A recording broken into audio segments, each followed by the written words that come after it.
السلام علیکم ناظرین، ٹی وی ٹوڈے ڈیجیٹل کے ساتھ میں ہوں آمنہ طاہر۔ ناظرین، آج یہ ویلوگ کافی انفارمیٹیو ہونے والا ہے کیونکہ اس کے اندر ایسی انفارمیشن آپ کو دی جائے گی کہ جسم کے اندر ایسے بھی اعضاء پائے جاتے ہیں اگر وہ نہ بھی ہوں تو بھی ہمارا جسم کام کر سکتا ہے۔ بظاہر لگتا ہے کہ وہ ہمارے جسم کے لیے ضروری ہیں، لیکن اگر ان کو نکال بھی دیا جائے تو کسی میڈیکل طریقے سے، کچھ دوائیوں کے طریقے سے یا پھر قدرتی طور پر بھی آپ کام کر سکتے ہیں اور آپ کا جسم متاثر نہیں ہوگا۔ اب وہ کون سے 10 اعضاء ہیں ان کو آج ہم تفصیلی آپ کے ساتھ یہاں پر شیئر کرنے لگے ہیں۔ سب سے پہلے اگر بات کی جائے تو ایک گردہ، یعنی کہ انسان کے جسم میں 2 گردے ہیں، اگر ایک گردہ نکال دیا جائے تو بھی انسان کا جسم کام کر سکتا ہے۔ یعنی کہ اگر آپ اپنے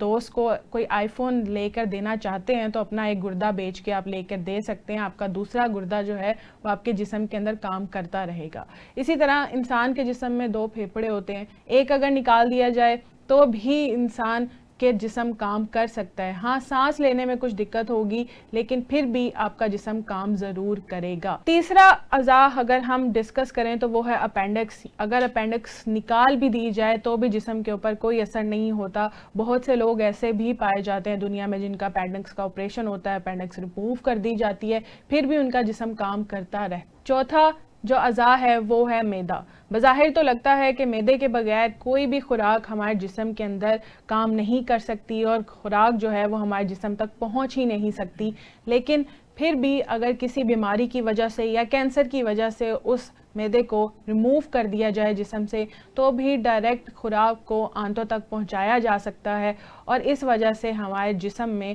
خوراک براہ راست بھی پہنچ سکتی ہے۔ ہمیں یہ لگتا ہے کہ معدہ ہمارے لیے بہت ضروری ہے لیکن اس کے بغیر بھی ہمارا جسم کام کرتا ہے۔ لارج انٹسٹائن، جس کو بڑی آنت بھی کہا جاتا ہے، اگر اس کو بھی ریموو کر دیا جائے تو بھی کوئی مشکل پیش نہیں آتی۔ کہا یہ جاتا ہے کہ اس کے اندر پانی کو جذب کیا جاتا ہے، ہمارے جسم کے اندر جتنا بھی پانی ہوتا ہے وہ یہ بڑی آنت جذب کرتی ہے، لیکن اگر اس کو ریموو کر بھی دیا جائے تو بھی ہمارے جسم پہ کوئی فرق نہیں پڑے گا، کیونکہ ہمارے جسم کے اندر ویسے بھی 70% پانی موجود ہوتا ہے اور اس بڑی آنت کو ریموو کرنے کے بعد بھی کوئی اثر نہیں پڑ سکتا ہمارے جسم کے اوپر۔ اگلا اعضاء ہے جی پتا۔ بہت سے لوگوں سے سنا ہے کہ پتے میں پتھری ہو جاتی ہے اور اس کو پھر ریموو کرنا پڑتا ہے لیکن پھر بھی وہ زندہ رہتے ہیں۔ یہ کہا جاتا ہے کہ ہمارا جو پتا ہے وہ خوراک کو سٹور کر سکتا ہے اور خوراک کو پہنچاتا ہے ہمارے مزید اعضاء تک، لیکن اگر اس کو بھی ریموو کر دیا جائے تو بھی کوئی فرق نہیں پڑتا،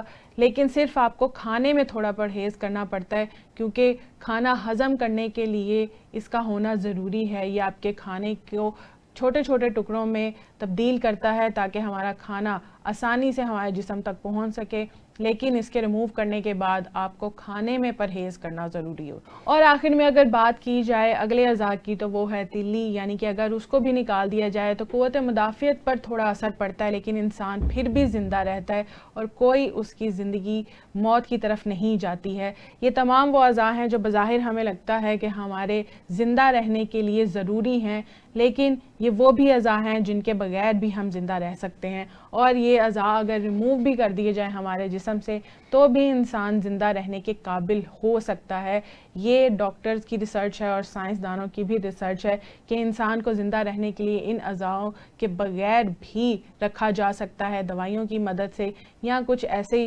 نیچرل چیزوں کی مدد سے کہ آپ زندہ رہ سکتے ہیں۔ یہ تمام اعضاء انسان کے زندہ رہنے کے لیے تو ضروری ہیں، لیکن کیونکہ اللہ تعالیٰ نے ہمیں یہ تمام اعضاء دیے ہیں تو ہمیں ان کی حفاظت بھی کرنی چاہیے۔ ویسے کسی بیماری یا کینسر کی وجہ سے اگر ان اعضاء کو ریموو کرنے کی ضرورت پڑتی بھی ہے تو بھی انسان کو پریشان نہیں ہونا چاہیے کہ میں شاید مر جاؤں گا یا موت کی طرف چلا جاؤں گا، پھر بھی حوصلہ کرنا چاہیے، لیکن سب سے پہلے پرائیورٹی یہی ہونی چاہیے کہ انسان کو اپنے ان تمام اعضاء کی حفاظت کرنی چاہیے، کیونکہ یہ ہمارے پاس اللہ کی امانت ہے اور امانت میں خیانت نہیں کرنی چاہیے۔ اپنی میزبان کو دیجیے اجازت۔ اللہ حافظ۔